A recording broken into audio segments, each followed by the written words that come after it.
The On-Off Switch, written by Sister Linda Scalero, narrated by Sister Roseanne Champagne.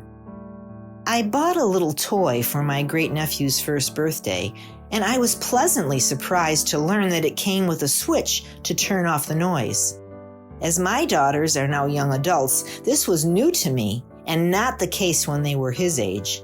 The one noisy instrument I could not tolerate was a recorder they brought home from music class.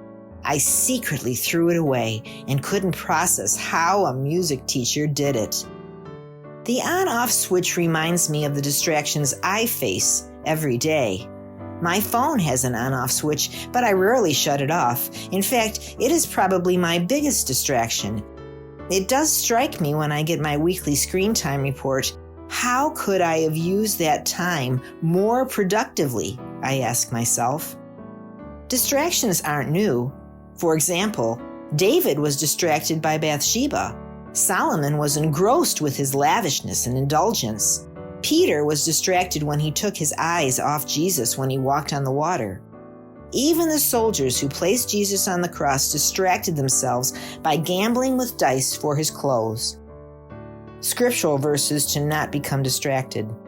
It is easy to identify with the individuals mentioned. However, here are some good verses with wise advice to avoid distractions.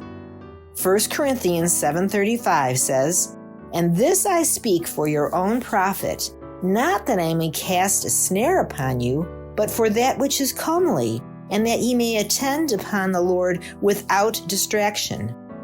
Ultimately, the Lord is not placing a restriction, but advising us for our own good to live in a godly manner without distraction.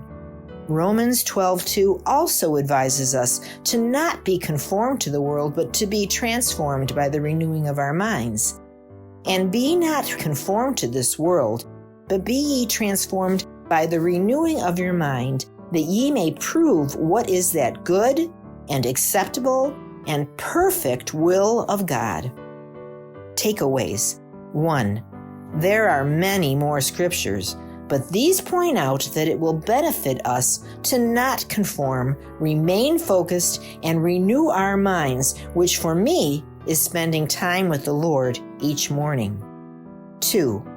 I realize I would fulfill the commands of these verses if I simply put my phone on the other side of the room when I meditate and spend time with the Lord.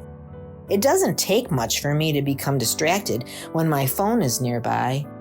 Could that text or notification wait? Most certainly. I even get lost in headlines when I use Google and then forget what I am searching for.